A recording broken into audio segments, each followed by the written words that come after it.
Assalamualaikum warahmatullahi wabarakatuh. Bertemu lagi dengan Eko Dharma Putra Bongkla.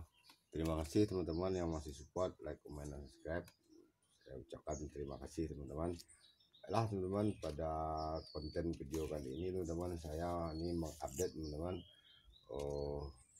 pembuatan bonsai kelapa dari tunas teman-teman dengan dikombinasikan bersama adenium teman-teman ya, dan juga ada ini teman-teman, ini janda bolong yang kita berikan janda bolong untuk menambah hijaunya pot ini teman-teman ya, bonsai kita.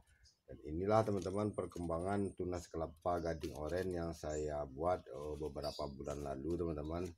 Sepertinya antara bulan Desember pernah saya upload ini teman-teman, ataupun November lalu teman-teman bisa cek pada konten sebelumnya adenium vs bonsai kelapa dan janda bolong satu pot teman-teman ya. Dan ini teman-teman saya sengaja menempatkan bahan ini, pot ini, tanaman hias ini teman-teman di full sinar matahari teman-teman, karena seperti kita tahu adenium ini adalah jenis tanaman yang berasal dari gurun pasir teman-teman ya. Dia hidup di suhu temperatur yang cukup panas teman-teman ya, dan tidak suka terlalu lembab teman-teman ya. Inilah efek karena saya menggabungkannya dengan pohon kelapa ini, lebih sering saya siram teman-teman, dan adenium berakibat busuk teman-teman ya. Namun ini sepertinya sudah mengering teman-teman. Busukan ini cepat saya potong untuk menghindari pembusukannya hingga ke dalam teman-teman. Saya potong, alhamdulillah ini sudah sembuh teman, tidak lagi busuknya tidak menjalar.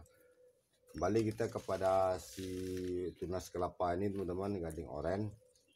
Dan ini teman-teman saya mendapatkan teman-teman tunas kelapa gading oren saya ini belajar pecah daun teman-teman. Ini dekatkan deh, ini teman-teman, ini dia sudah belajar terurai teman-teman ya. Ini garis-garis ini belum saya robek teman-teman ya, ini masih ada. Dan ini bukannya saya robek untuk mengesankan pecah daun teman-teman ya, ini asli teman-teman ya. Ini juga tunas kelapa ini akan masuk pada masa-masa tersulitnya teman-teman. Kenapa saya bilang masa-masa tersulit? Karena saat-saat seperti ini teman-teman, ini bisa saja dikatakan orang-orang yang tidak tahu teman-teman, ini adalah pecah daun buatan teman-teman ya. Karena dia daunnya kita rimbunkan, daun pemulanya masih ada, tahu-tahu di sini sudah robek teman-teman ya. Mungkin sebagian orang yang tidak terlalu sering bermain di bonsai kelapa, ini akan dikatakan, kenapa ujung-ujung daunnya itu bosku. Inilah teman-teman, saya beritahu tunas kelapa ini dia pecah daunnya tidak langsung full ya teman-teman, dia bertahap. Inilah awalannya teman-teman, dia belajar pecah daun. Nah, ini teman-teman sudah merenggang sendiri, tidak dirobek dengan sengaja untuk mengesankan pecah daun teman-teman ya. Dan ini teman-teman dengan merimbunkan tunas kelapa ini tidak menghalanginya untuk cepat pecah daun teman-teman ya. Kita hitung sejak pertama nih teman-teman, ini daun pertama ya. Saat saya membuat dari tunas ini, ada juga video ya teman-teman ya, saat itu daun ini masih satu yang baru kembang, dan daun kedua masih kuncup. Kita hitung daunnya teman-teman, 1 2 3 4 5 6 7. Dia sudah pecah daun di daun ke-7 teman-temannya. Dan di sini sebenarnya dia sudah menunjukkan gejala teman-teman, ini sudah merenggang nih. Nah, ini bukan saya robek dengan sengaja teman-teman, ini memang merenggang sendiri. Setelah ini kita pastikan dia pecah daun, tidak masalah, kita tarik sedikit ujungnya teman, lepas dia. Inilah jika dilihat secara sepintas teman-teman, ini seperti terkesan dipecahkan, sengaja dirobek untuk mengesakan pecah daun teman-teman. Mungkin banyak di luar sana bonsai yang merobek-robek daunnya, bahkan ada yang dijual teman-teman ya. Saya pernah ada teman berkata itu, "Bang, saya beli bonsai kelapa daunnya sudah pecah, tahu-tahu setelah saya rawat daun terbarunya kok kuncup kembali.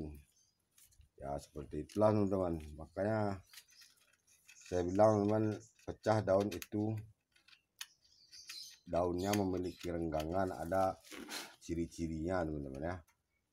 Dan pecah daun buatan bukan asli itu berbeda bentuknya teman-teman ya. Jika pecah daun asli, dia di antara satu lidi dengan lidi lain tuh dia ada renggangan, tidak rapat, dan dia sudah mulai menunjukkan lidinya. Baiklah teman-teman, ini sedikit kita sayat teman-teman. Kita sayat daun terbaru ini untuk menjaga agar tunas kelapa calon bonsai ini tidak gagal kerdil lagi teman-teman ya. Kerdilnya kita menjaga kerdilnya teman-teman. Ini saya kerdilkan dari dini teman-teman. Namun untuk menjaga bonggol agar tetap bertumbuh besar teman-teman, saya wajib merimbunkan tunas kelapa ini teman-teman ya, agar bonggol tidak terlalu kecil nantinya teman-teman, agar bonggol sedikit lebih membesar. Sini ya, nampak ya. Ini kita ambil tepennya teman-teman, kita beri goresan dengan terlalu ditekan. Oh ya teman-teman, ini sayat ekstrim teman-teman ya. Ini bukan sayat tapis biasa teman-teman. Nah ini kita cabut sampai ke pangkal teman-teman ya. Robek. Berhubung ini pelepas sedikit besar teman-teman, tapis lebar, kita belah tepian di tengah ini teman-teman. Sementara tapis ini di tengah kita belah agar kita bisa mencabut tapis ini hingga ke pangkal teman-teman. Kita cabut teman-teman satu, kita cabut sisi, kita ambil lagi sisi sebelah teman-teman. Hati-hati teman-teman, tetap dipegang pangkal pelepah ini agar tidak patah. Jika masih keras teman-teman, kita beri kembali ini goresannya sedikit teman-teman. Tetap dipegang pangkal ini teman-teman ya. Kita cabut teman-teman. Pak teman-teman, nah ini tunas kelapa ini teman-teman, meskipun dikerdilkan dari ini, namun dengan cara kita merimbunkan teman-teman, insyaallah teman-teman bonggol tidak akan terlalu kecil teman-teman ya.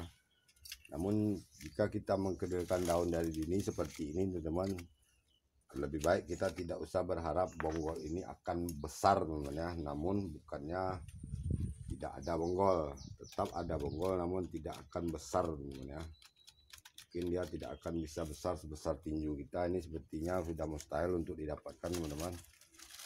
Baiklah teman-teman, ini mesti kita jaga teman-teman agar yang putih ini teman-teman, lihat nih dek, nampak dek, yang putih ini tidak dicari hama teman-teman ya. Wajib kita menjaganya dari hama, dan kita jemur teman-teman. Baiklah teman-teman, kita lanjutkan pada bahan yang lainnya. Ini ada juga satu teman-teman, dan ini wajib kita ikat nanti teman-teman ya, nanti akan saya ikat.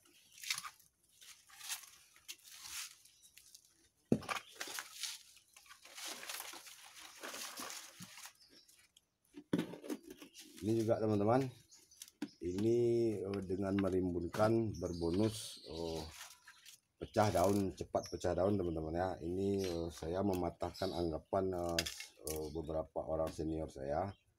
Katanya jika ingin cepat pecah daun, tinggalkan hanya 2-3 daun, bahkan ada 1 daun dan 2 daun, agar nutrisi di dalam